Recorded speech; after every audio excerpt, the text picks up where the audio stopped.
It is important to understand that leadership is not titles.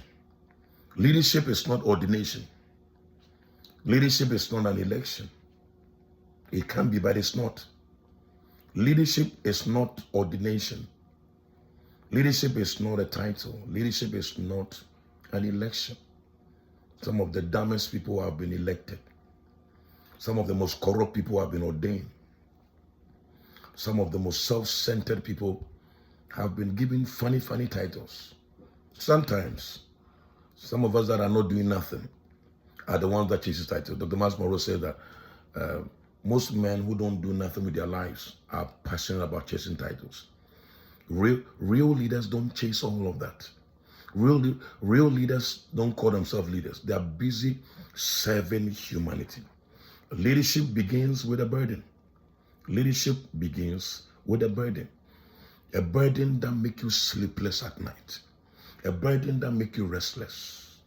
A burden that makes you want to lay your life down for humanity. A burden that makes you want to lay your life down for your generation, your nation, for a problem in your generation. Leadership is not a title. You don't need a title to be a leader. You don't need ordination to be a leader. You don't need an election to be a leader. They can come after you have discovered your leadership. But when that becomes our platform for going to leadership, then we have not discovered leadership yet. Leadership is nobody can make you a leader. Nobody can make you a leader. Leadership begins with an internal passion and an internal desire. When you discover that this problem I was born to solve. If the whole world is celebrating Captain Traore, nobody ordained him, nobody elected him, he ordained himself. So real leaders elect themselves, they appoint themselves. Real leaders appoint themselves to serve a problem in their generation. Real leaders are the cry of many becomes their cry.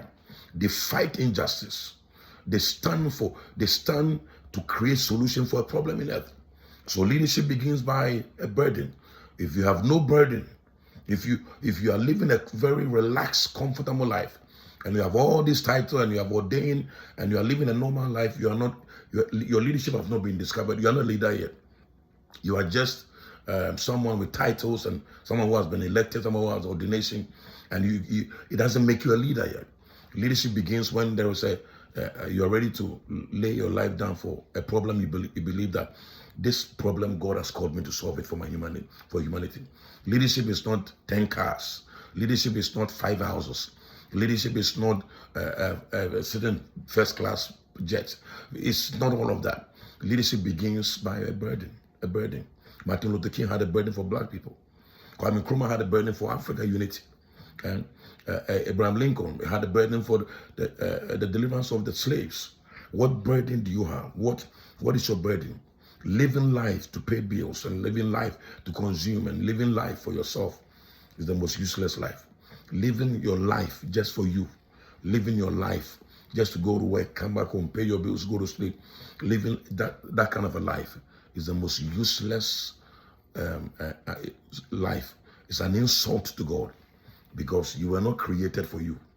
You were created to deploy yourself and your mind and your idea to serve humanity. Leadership begins when you get angry about a problem you believe that God has called you to solve. Leadership begins not by the oil on your head, not by how long you pray, not by the appointment that was given to you in church. Leadership begins when you have a burden. What burden do you have?